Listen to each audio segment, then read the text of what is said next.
Hello, everyone. Hi, Sweat Club. Okay, so today I really wanted to focus on foam rolling. So, if you've seen this little guy in the gym, you know, or maybe you don't, this is a foam roller. And we use this to kind of help compress our muscles and to roll out maybe some tightness or some knots. And just, it's used for a lot of different things. It can help with soreness. It can actually help with, it's been shown to help with muscle activation before a workout. Um, yeah, so we're just going to talk about these and move through some different ways that you can use your foam roller, whether you have one at home or you want to use the ones here in the gym. Yeah, so let's go ahead and get started. We're going to grab our foam roller and we're just going to put it down on the mat. And we're going to start to roll out our low back and our upper back. So you can bring your hands like your heart. I like to, and just use my legs to pull in and out, rocking back and forth, rolling out my upper back, my low back. Maybe find some places in your body that you want to stay a little bit longer and just move like little, have some little movements right here. Number one thing while you're foam rolling is to breathe. When you use your breath while you foam roll, it helps your muscles not to tense up so much, and it helps them to just kind of ease into what we're doing. Okay, you can stay there for as long as you want and keep rolling out your back if you want to. I'm going to move to specifically my low back now. So I'm kind of sitting I start like on a seat. My tailbone is on the roller and my hands are behind me, just kind of rocking back and forth.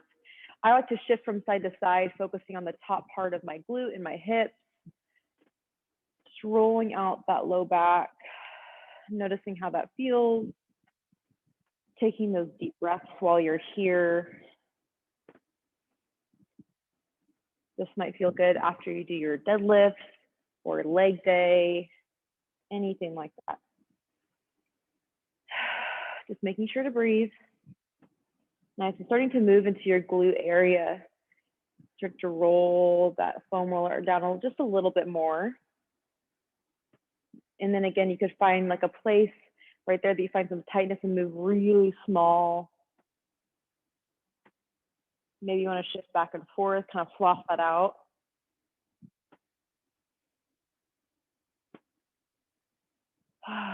Foam rolling is something that I think is very underrated.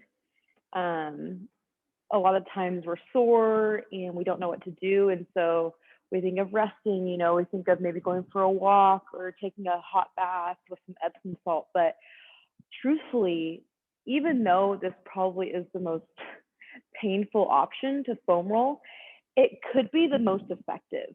At least I know for my body that when I foam roll, when I'm sore and when I'm tight, I feel more freedom than when I go on a walk or take a bath or something like that, because really I'm like pressing literally out I got fell right there. Literally pressing out that soreness and like helping our muscles like massage and rebuild a little bit better. So we're going to start to move into the back sides of our legs. And so this is going to focus on our hamstrings, focusing on a little bit of our inner thighs, even a little bit into the glute attachment area. You can go to the outside of the leg too. I'm just on the palms of my hands and I'm pressing into my heel and pressing into my hands to shift forward and back. Again, maybe you find that spot right in your inner thigh. My hamstrings are always super tight, so I like to hang out here for a little bit and then shifting from side to side. So this is just a different method. It's called like a saw method. So you're sawing back and forth, and that is actually getting into the fibers and like separating them. So when you're going back and forth, you are compressing and you're pushing into them and you're kind of massaging out, getting the blood moving, the muscles moving. But when you floss back and forth, that can even get into the myofascia or the what is it? Is it fascia? Yeah, the fascia. I'm trying to think of words right now. But that's where your muscles connect together. That's the in between. That's where your ligaments connect. It's the connective tissue that just brings everything together. So you're just kind of massaging that out. Maybe you switch sides, depending on how sore you are. This could feel either really good or really bad. Nice. I always get sore up here, my inner thigh. Just rocking back and forth.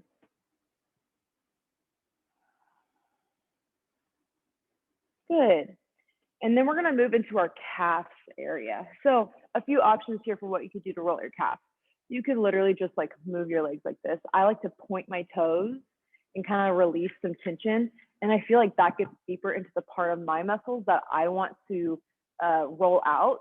Or you could always come up on here and rock back and forth. This takes a little bit more strength, so you could get tired a little bit easier, but it does allow you to get a little bit more of that pressing motion and get more muscles. Right here is really where I like to saw it out, get out those like muscle releases, release the fascia. Might look a little funky, but you feel amazing afterwards. And this is not only something that you can do after a workout or when you're sore. There has also been proven studies that show that if you do this before you squat or before you lift heavy, it's been shown to help with muscle activation. And it's different than stretching, where stretching elongates the muscles. It warms up the muscles, but it elongates them, and that could hinder your muscle activation. So you don't really want to stretch like static stretch. We do dynamic stretching sometimes, where that's like we're stretching and moving from side to side, but you don't want to hold this stretch for a long period of time, because really that could hinder your ability to be able to lift heavier or run faster. And so with our foam rolling, this actually can do the same, like give you the same sensation that stretching might give you, but it gives you the muscle activation that maybe the dynamic stretching could give you a little bit, will give you. So we'll start to flip over. And if you want to learn more about that, please ask me. I love talking about it. We're going to flip over, we're going to come onto our tummies, and we're going to roll out our thighs here. My thighs are super sore today, so this is probably the most intense one for me. So I really have to focus on my breath, really focus on what I'm doing, even finding those really tight spots, moving slow through them, not wanting to move super fast. Whew, those are really tight. Yep, there's a spot right there.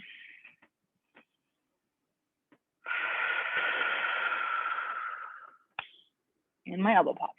You can always come onto your forearms if you want to, but it works a little bit better to be on you can come onto your palms, but it works better for me to be on my forearms.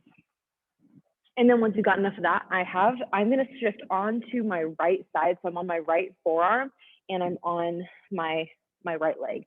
And then my left leg's gonna come up here and give a little bit of ease, so I can start to roll out the outside of my leg. If you need some help, you can kind of go ahead and look at me. But basically, I'm on my palm of my left hand, the forearm of my right, and I'm rolling out the outside of my right leg. Okay, I'm gonna switch sides this time. So I'm switching sides. Now I'm gonna be rolling out the left thigh, the outside of the left thigh. The pressure that I'm taking off of my leg, I'm pressing into my right foot and into my left forearm. Don't forget to breathe.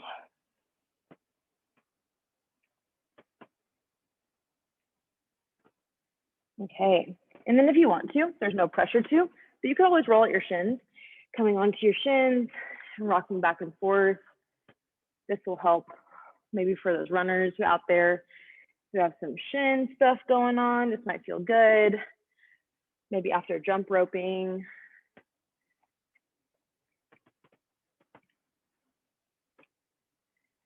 Nice. And then once you're done with that, feel free to go back through any of those other postures or any through those other movements that we did together. You can always roll out your chest if you want to. I don't really like to. I like to get like a ball and roll out my chest that way, or my upper back or my lats. So you're more than welcome to kind of get kind of crazy with the foam roller. You can look up some things on YouTube or Google and look up different ways to roll out your chest, roll out your arms. There are tons of different things. But I'm so happy that you joined me today and that you got to learn a little bit more about foam rolling and what it can do for you and how it can make you feel a little bit better. Okay, it's good to see you all. Bye, Sweat Club.